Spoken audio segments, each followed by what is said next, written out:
Salam kawan-kawan milenial dan adik-adik Gen Z.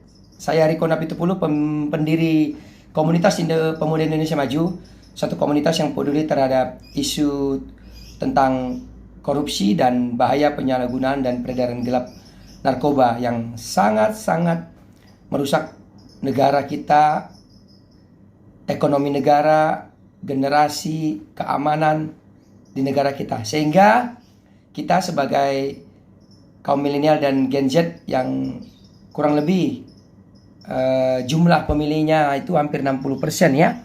Jadi sangat besar. Kita menentukan, sehingga kita harus punya kemampuan untuk memperhatikan siapa calon pemimpin yang tepat ya. Tidak ada pemimpin yang sempurna, tapi kita harus menghindarkan orang jahat memimpin negeri ini, gitu katanya. Nah, apa tips dari saya? Tips dari saya adalah pilihlah pemimpin yang punya tekad ya, punya tekad, kemampuan, pengalaman dalam pencegahan dan pemberantasan terhadap masalah akut di negeri ini, yang katanya sudah masuk extraordinary ya, kejahatan luar biasa, tapi pencegahan dan pemberantasannya sepertinya tidak luar biasa, biasa aja tuh ya. Jadi masalah korupsi dan narkoba ini sudah masuk dalam kejahatan luar biasa, sehingga kita butuh pemimpin yang benar-benar nanti melakukan cara-cara luar biasa untuk menyelesaikan masalah ini. Nah, persoalan ini kan tidak pernah tuntas ya, karena aparat penegak hukum yang seharusnya mencegah dan memberantas ini banyak yang berubah menjadi oknum-oknum yang ikut mencuri, dan berubah menjadi mereka membackingi, bahkan ya banyak oknum-oknum yang menjual narkoba kembali. Ini sungguh menjijikkan, karena mereka sudah dididik, digaji, difasilitasi, tapi masih berkhianat kepada negara dan rakyat. Ini yang menyebabkan banyak terjadi kemiskinan, karena uang anggaran yang harusnya dialokasikan untuk kepentingan rakyat ya diambil, dicuri oleh oknum-oknum ini. Dan ini menciptakan budaya korup di bangsa kita, di rakyat kita.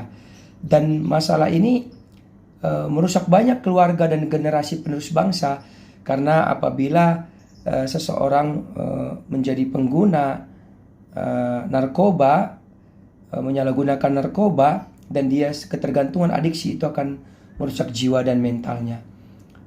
Dan ini sungguh-sungguh sangat merusak ekonomi negara kita ya, di mana kerugian ekonomi negara kita tahun 2022 ya, dari hasil refleksi tahunan Kejaksaan RI itu adalah sebesar 144,2 triliun oleh karena korupsi dan TPPU. Bayangkan jumlah yang besar.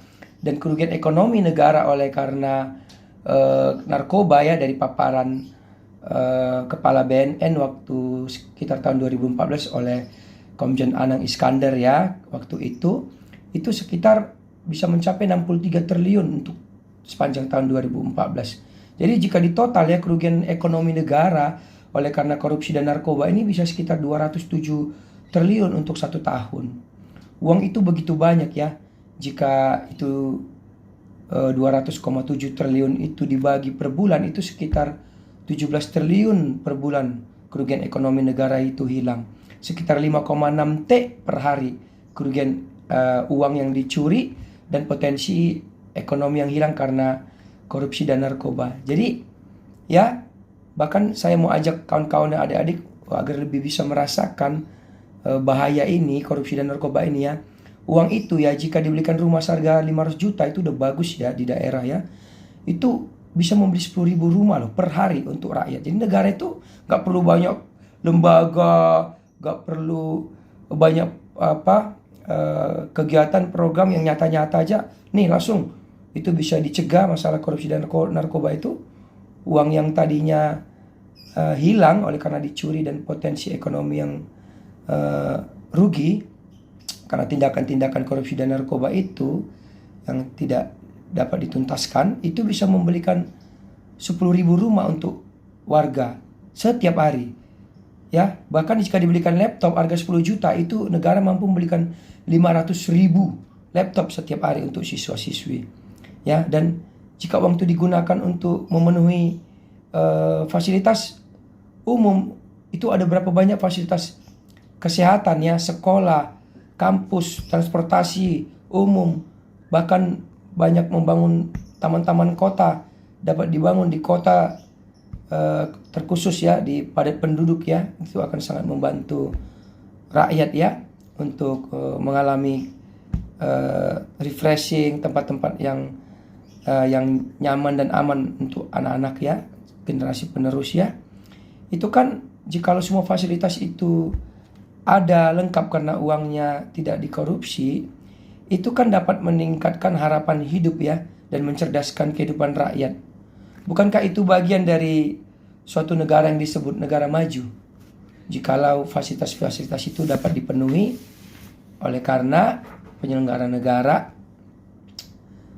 tidak berbuat korupsi ya, dan itu dapat terwujud ya, itu dapat terwujud apabila kita memilih pemimpin yang tepat ya, pemimpin yang punya komitmen ya, pemimpin yang punya pengalaman, kemampuan dan keberanian yang teguh sehingga uangnya segitu banyak dan potensi ekonomi yang besar itu tidak hilang ya, sehingga negara tidak perlulah terus menambah hutang, merusak lingkungan demi mencari investor baru ya.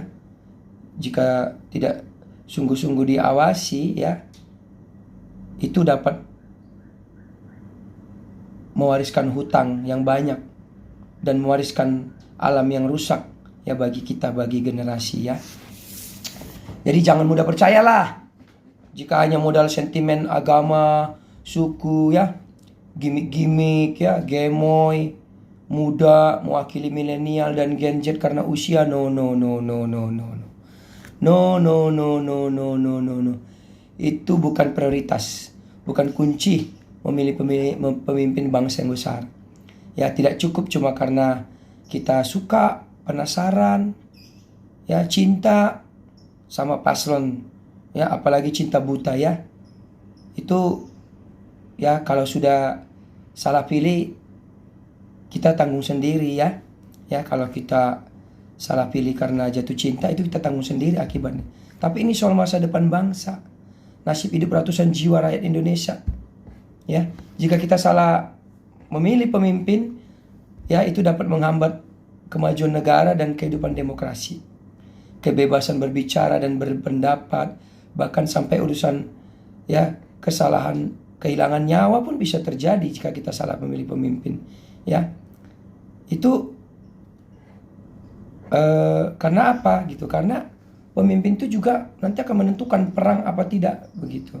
Ya, kita bisa ambil contoh ya, Presiden Rusia ya, Ukraina, pemimpin Hamas, Israel ya. Mereka punya peran yang besar menentukan perang yang menimbulkan korban ya, luka dan korban nyawa ratusan ribu dan bahkan mungkin sudah jutaan hilang. Itulah bahaya kalau kita memilih pemimpin yang salah. Jadi jangan sepele, jangan cuma modal suka, penasaran, cinta, no ya. Jadi jangan terhipnotis dengan kata-kata hanya mari kita ini riang dan gembira lah gitu. Jangan, memang kita boleh santai, tapi harus tetap serius memperhatikan. Perhatikan rekam jejaknya, pengalamannya, kemampuannya. Bahkan cek tuh sumber hartanya, tuh circle-nya itu, proses pencalonannya, ya. Jadi bukan sembarangan begitu. Apakah mereka adalah orang-orang yang komitmen terhadap pemberantasan korupsi? Apakah mereka orang yang suka melanggar apa itu ya, etika berat ya? Karena melalui pelanggaran-pelanggaran kecil, pelanggaran etika berat itu biasanya nanti akan terbiasa melanggar hukum begitu ya, demi ambisi dan tujuan politiknya ya. Ya, jadi kita kawan-kawan milenial dan adik-adik Gen Z ya, kita share dan bagikan video ini ya, karena ini sangat penting ya. Kita harus tahu bibit bobot bebetnya, kita harus lihat prosesnya ya. Jadi setelah menonton video ini ya, untuk kawan-kawan milenial dan adik-adik Gen Z, jika masih berkata ya, aku nggak tahu ya, itu mah